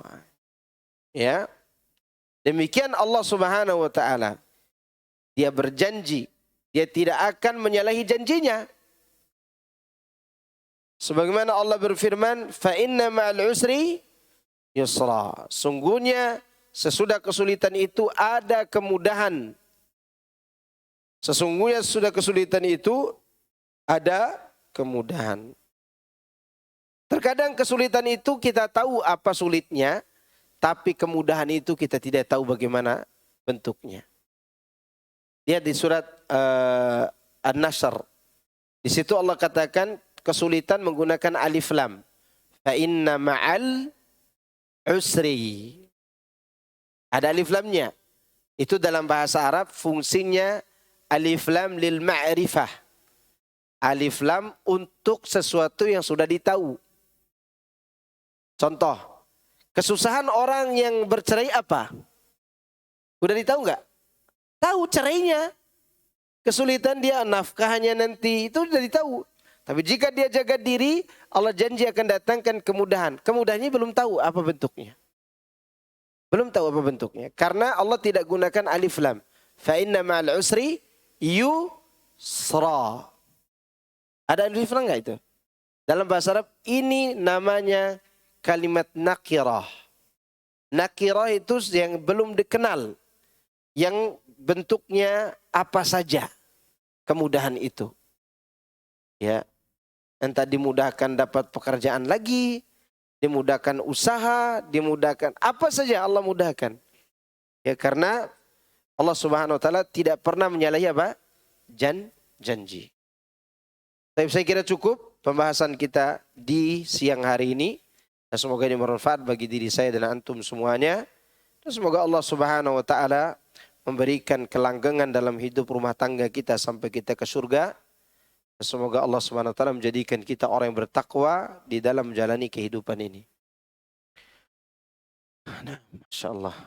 Baik. Kalau dilihat kertasnya ini bukan pertanyaan, pernyataan kayaknya. Oh iya enggak, ini pertanyaan. Assalamualaikum Ustaz, mau tanya. Waalaikumsalam warahmatullahi wabarakatuh. Apabila suami zalim kepada istri dan anaknya, dan suami lebih mementingkan keluarganya, adiknya, kakaknya yang janda, bolehkah istri minta cerai? Sedangkan istri selalu mengalah dan bekerja untuk mencari tambahan untuk keluarganya, anaknya. Seorang suami yang seperti ini dinasehati dulu, jangan langsung minta cerai. Kalau bilang boleh ya boleh, karena dia telah berbuat zalim. Namun saya menjawab ini sesuai dengan pertanyaan. Ya, beda lagi kalau saya ketemu suami istri ini, kalau bisa ketemu. Ya, akan berbeda ceritanya. Nanti akan saya tanyakan dua-duanya. Tapi kalau kondisi seperti ini, suami dia zalim kepada istri dan anaknya, mementingkan keluarganya sendiri seperti adik, kakaknya yang janda, maka ini tidak dibenarkan. Meskipun itu dianjurkan memberi nafkah kepada kerabat. Maka di dalam ayat Al-Quran, yas'alunaka madza yunfikun. Ya. Mereka bertanya kepadamu tentang apa yang kamu infakkan. Qul ma anfaqtum min syai'in falil walidaini wal aqrabin. Katakanlah apa yang kamu infakkan kepada dengan sesuatu apapun maka itu buat orang tuamu dan saudara kerabatmu. Kata para ulama di sini tidak disebutkan istri dan anak. Kenapa? Karena istri dan anak itu wajib ain, fardu ain diberikan. Kalau kita memiliki kecukupan harta dan hanya untuk nafkah istri dan anak, dahulukan mereka. Karena itu di bawah tanggungan kita. Ya, di bawah tanggungan kita. Tapi kalau ini bisa dipertahankan, dipertahankan dulu. Pertahankan dulu, berikan masukan kepada suami. Dan dipikir matang-matang dulu. Karena di antara alasan seorang istri boleh minta cerai ketika suaminya sengaja tidak memberi nafkah. Tidak memberi apa? Nafkah. Adapun pahala memberi nafkah kepada kerabat apalagi dia janda, besar pahalanya. Besar pahalanya. Sangat besar. Bahkan Rasulullah menyebutkan ya, seorang yang menanggung janda dan orang miskin, dia akan diberi pahala seperti orang yang berjihad di jalan Allah, atau sholat malam semalam suntuk, atau puasa tidak berbuka-buka. Saking besar pahalanya. Tapi kepada istri dan anak lebih besar lagi. Maka ada sahabat datang, ya Rasulullah 1 dinar ku berikan di jalan Allah, 1 dinar ku berikan orang miskin, 1 dinar ku berikan kepada anak yatim, 1 dinar ku berikan kepada istriku. Mana yang lebih besar pahalanya? Ya kepada istrimu. Berarti kalau cuma ada 1 dinar diberikan kepada siapa? Istri. Kecuali kita mampu untuk beri nafkah maka beri nafkah kepada orang lain. Tapi kalau tidak sanggup, ini ada yang mengatakan 1 uqiyah itu sama dengan 40 dirham. Masya Allah, syukron. 1 dirham itu sama dengan 2,975 gram. Jazakallah khairan. Tapi Ustaz mau nanya tentang warisan rumah yang sudah atas nama istri. Jika suami meninggal, apakah menjadi milik istri saja dan tidak bisa dibagi waris jika tidak punya anak? Syukron. Tergantung. Apakah pada saat pemberian nama itu hanya pinjam nama, atau dia menyatakan rumah ini untukmu wahai istriku misalnya begitu. Kalau dia katakan hanya pinjam nama, maka itu tetap diwarisi oleh keluarga suami seperti saudara kandungnya, dan istri hanya mendapat 1/4 dari rumah itu. Kalau dia tidak punya anak. Tapi kalau si suami mengatakan rumah ini untuk kamu, apalagi udah ada suratnya, maka hukum dalam ucapan itu diambil hakikatnya. Tidak dilihat niatnya kalau begini. Rumah ini untukmu, kata si suami. Udah enggak usah nanya lagi niatnya, kamu ikhlas enggak? Enggak usah. Ini bikin masalah namanya ini. Al-kalamu al-haqiqah. Dalam kaidah ucapan itu hakikat. Diambil hakikat zahirnya. Apalagi udah ada hitam di atas putih. Beda halnya kalau dia ucapkan, ana minjam nama anti. Rumah ini tetap rumah saya. Kalau dia meninggal, maka rumah itu diberikan kepada yang berhak mendapat warisannya. Jelas? Dan ini bisa jadi sengketa berpanjang-panjang nanti kalau tidak segera diurus masalahnya ini. Ustadz izin bertanya, apa perbedaan talak 1, 2, 3? Apakah berbeda lafaz saat mengucapkan talak atau bagaimana? Atau bercerai 1 kali talak 1, 2 kali talak 2, cerai balik. Ya, cerai balik. Iya. 3 cerai balik, cerai balik, cerai. Ya begitu bentuknya. Jadi talak itu tidak aku talak, kamu talak 2. Satu waktu. Ya tetap 1 jadinya. Kayaknya terlalu marah nih suaminya ini. Pokoknya kamu telah melanggar, aku talak kamu 4. Segitiga. Ya, tidak berlaku. Tetap dihitung 1. Ya, talak satu itu setelah rujuk kembali, talak lagi berarti udah dua. Seperti yang ditanyakan ini. Nah, barakallahu fikum.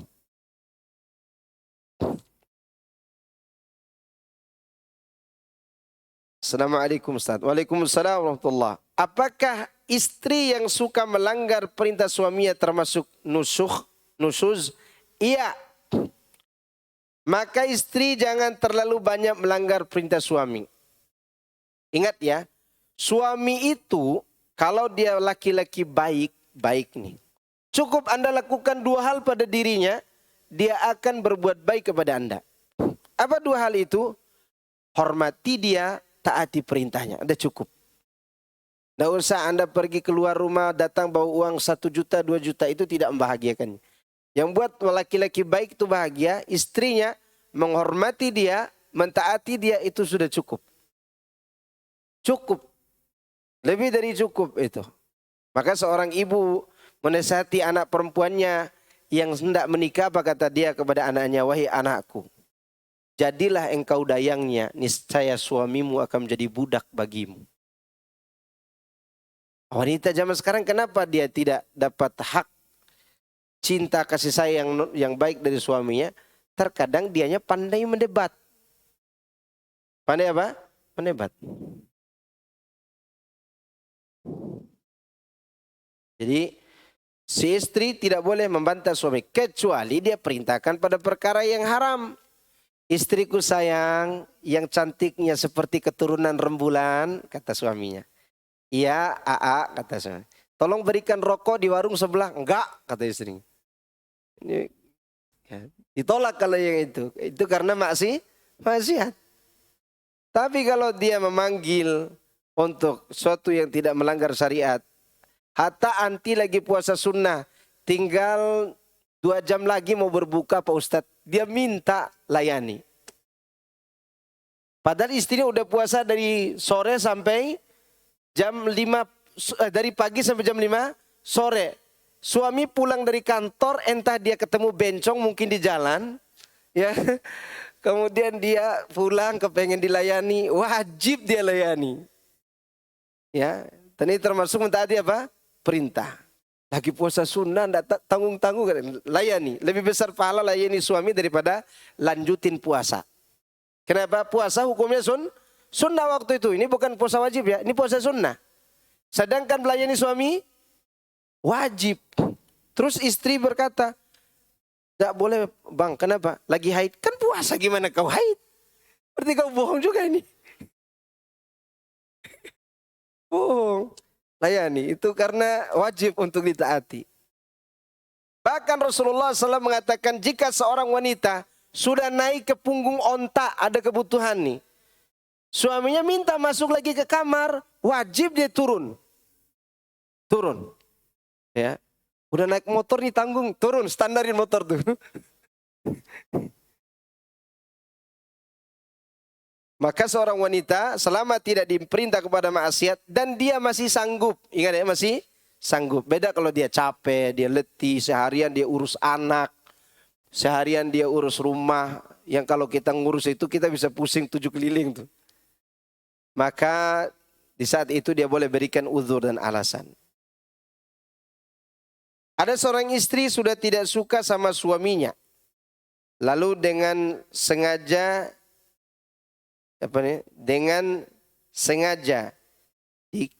di kain pembalut diberi, subhanallah, diberi beberapa untuk menolak melayani suaminya agar suami segera menceraikannya. Mohon pencerahannya. Kalau seperti ini kondisinya, anti jujur saja kepada suami.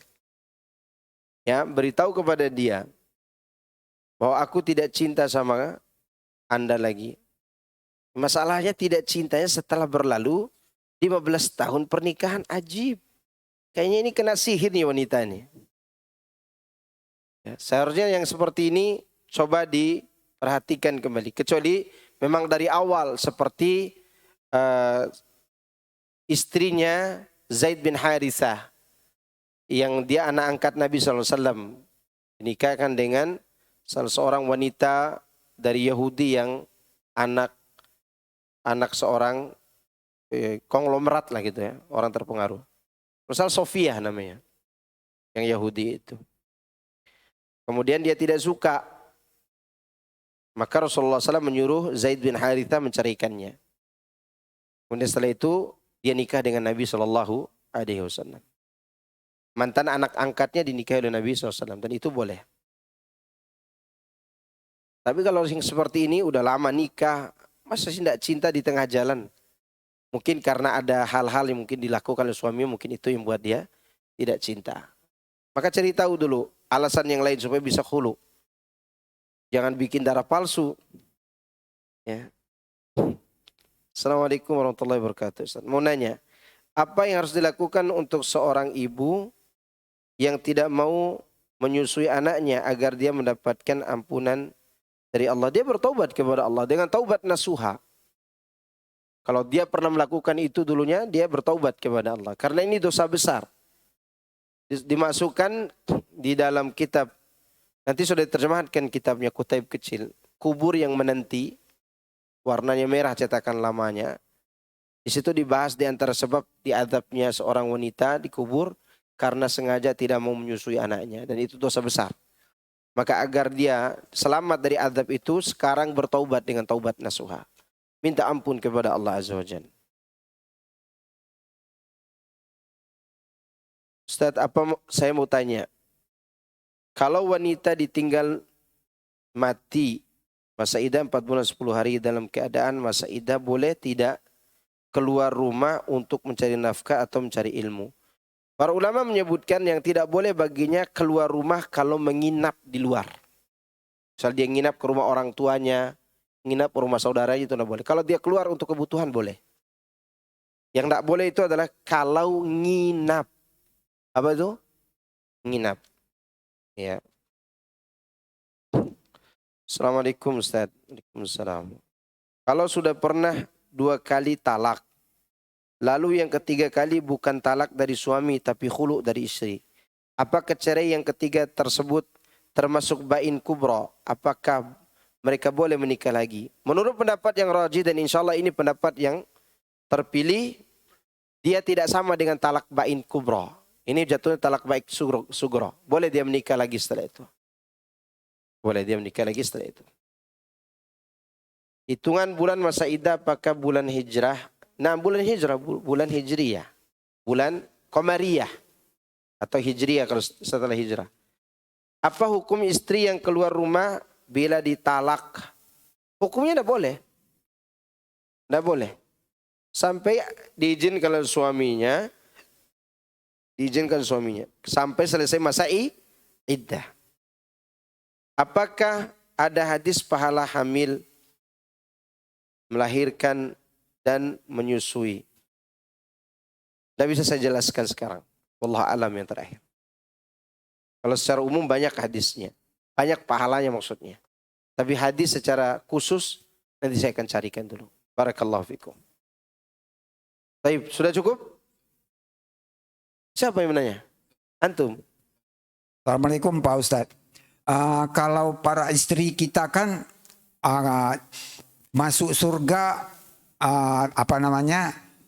bebas dia. 8 pintu boleh masuk asal dia melakukan 4 hal. Pertama, sholat. Kedua, puasa. Terus ketiga, taat kepada suami. Yang keempat, tidak melakukan atau menjaga kehormatannya. Sedangkan suami boleh, ada enggak yang bisa untuk bebas memilih pintu surga? Terima kasih. Assalamualaikum warahmatullahi wabarakatuh. Masya Allah. Ada kalau mengikuti cara beribadahnya Abu Bakar radhiyallahu anhu. Abu Bakar itu dalam sehari dia bisa melakukan ibadah-ibadah yang tidak bisa dilakukan oleh orang. Hari itu dia bisa puasa sunnah, berinfak, mengunjungi orang sakit, sholatin jenazah, kuburin orang yang lagi mati. Dalam sehari. Iya. Maka ketika Rasulullah menyebutkan orang akan masuk pintu surga dari 8 pintu, Abu Bakar boleh masuki 8-8-nya. Nah ini keistimewaan ibu-ibu nih. Ternyata ibu-ibu bisa kayak gitu. Dengan apa? Dengan 4 hal tadi. Sholat 5 waktu dijaga. Puasa bulan Ramadan dijaga. Kehormatan diri dijaga. Taat sama suami, ini yang berat nih. Berat nggak ibu-ibu?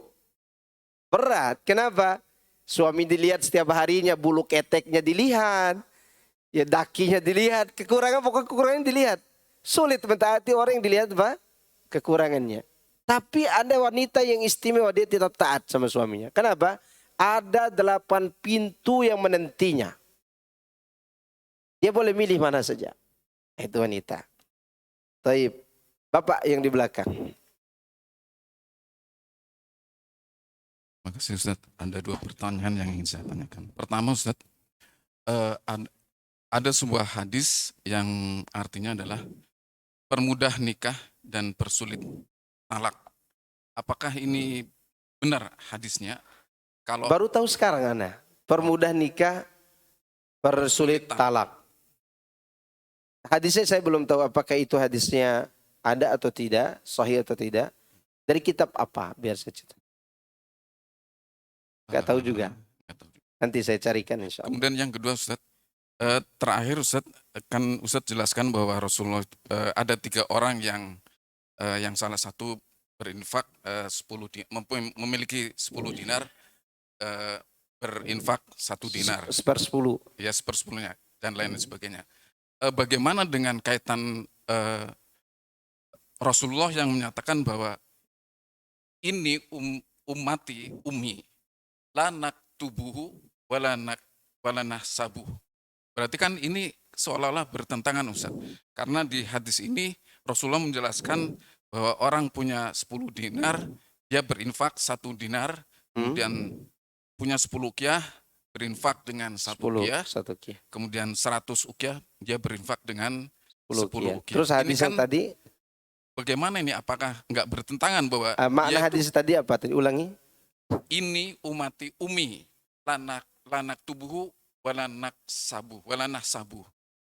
Kami adalah umat yang umi yang tidak bisa menghitung dan juga tidak bisa membaca Ustaz. Kalau ini kan kelihatan bisa menghitung. Rasulullah Ustaz. SAW bisa menghitung menghitung. di sini. Iya. Maksudnya? Apakah ini tidak bertentangan Ustaz? Enggak bertentangan. Tidak bisa mendengar, tidak bisa membaca secara langsung, menghitung secara langsung. Ya, tapi kalau menghitung secara umum kan orang buta huruf juga bisa menghitung ketika dia berdagang. Ya kan? Bisa menghitung berapa jumlah. Dia menghitung secara umum saja. Tapi untuk melihat pada nilai yang tertulis, dia tidak paham. Dia tidak bisa membaca maksudnya begitu. Sama dengan Al-Quran. Rasulullah SAW kalau disuruh baca langsung, nggak bisa. Tapi dia bisa menyampaikan apa? Al-Quran. Ya, bisa membacakan Al-Quran. Baik. Ini ada pertanyaan dari ibu-ibu nih. Ustaz tolong diulang cara menghitung masa iddah saat istri dicerai sedang haid. Oke. Istri yang dicerai pada saat haid, ini dia haid nih. Anggap waktu haid ini. Di saat dia haid ini belum dihitung masa iddah. Tunggu dia suci dari haid ini, suci nih. Udah suci. Ini masa suci. Setelah itu haid lagi. Ini kan tadi haid. Ini masa sucinya. Haid lagi ini. Setelah haid, sucinya ini mulai dihitung. Kita mau teruskan cerai atau kita berhenti di sini. Di suci setelah haid yang ini. Ini haid pertama. Suci. Haid lagi. Suci. Di sini kita mau teruskan cerai. Kalau mau teruskan cerai berarti setelah itu kita hitung lagi. Haid, suci, haid, suci. Baru expire. Jelas di sini? Oke. Ada titipan pertanyaan lagi. Seorang istri yang hamil dicerai suaminya. Talak bain karena istri ini hamil berzina dengan laki-laki lain. Apakah si suami tetap punya kewajiban memenuhi kebutuhan mantan istri tersebut dan bayinya? Tidak. Kalau itu jelas zina. Karena si bayi bukan milik suami. Si bayi bukan milik suami kalau dia hamil karena zina. Dan ini yang boleh diusir langsung dari rumah. Seperti dibahas di awal ayat. Ya. Illa ya'tina bi fahishatin mubayyinah. Kecuali para wanita itu melakukan perbuatan fahisyah yang jelas. Oke. Ini ada lagi. Ibu-ibu udah pandai ini, tidak nulis di VA nih. Assalamualaikum. Waalaikumsalam. Ustaz afwan ana mengganggu. Oh iya ini yang lain ini. Cukup ya?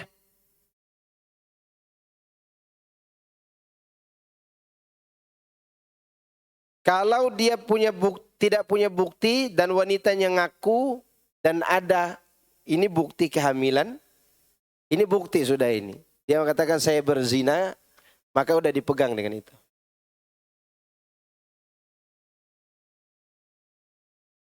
Thayyib, bukti itu beda dengan saksi. Saksi harus ada 4. Bukti ada kejadian, ini hamil. Misalnya ada suaminya ini meninggalkan istrinya selama 3 tahun. Contoh ini ya, contoh. Selama 3 tahun ditinggalkan suaminya. Dulu waktu ditinggalkan, dah hamil 3 tahun. Tiba-tiba di tahun ketiga, istri nelpon, suamiku sayang, ada kabar baik nih. Saya lagi hamil. Kata suami, yes, kata suami. Kira-kira bodoh gak itu? Udah 3 tahun dia hamil. Apa butuh saksi itu? Tidak ada bukti. Dia ada bukti. Apalagi si wanita yang ngomong, saya berzina, maka saya hamil. Maka ini yang diusir dari rumah. Kalau dia tidak ngaku zina dan suaminya rela nerima, dan walaupun itu hasil daripada mani orang lain, maka yang berhak punya anak itu yang memiliki ranjang. Siapa yang memiliki ranjang? Suami. Ada orang katakan, istrimu itu zina loh maka dia hamil. Suami mengatakan, enggak percaya. Ada ini orang 2 orang, enggak percaya. Dia tetap istri saya, kata suaminya. Terus gimana anaknya nanti kalaupun itu betul-betul zina? Tetap milik suaminya. Tapi kalau istri katakan, saya hamil karena saya berzina. Nanti ada pengakuan. Mana buktinya? Nih saya hamil. Maka saat itu suami boleh mengusir istri. Atau si istri tidak berzina, tiba-tiba hamil. Hamilnya rancu bagi suami. Kan kemarin kan dia suntik KB, kok dia hamil ya? Kata si suami begitu kan? Jangan-jangan nih, kata suami. Ada keanehan. Lalu pokoknya saya tidak terima kau hamil, karena setahu saya kamu tidak boleh hamil kan? Jangan-jangan kamu selingkuh nih. Kata istri, enggak, ini anak kamu. Kok bisa? Ya karena kamu kemarin minum kopi yang keras itu, tendangannya kuat. Makanya terjadi tembus KB-nya. Kata istri enggak mau. Kata suami enggak, saya enggak ngaku. Maka mereka berdua diangkat ke hakim. Minta saksi. Kalau tidak tepat saksi, suami disuruh melaknat istrinya, istri disuruh melaknat suaminya. Selamanya tidak boleh nikah lagi.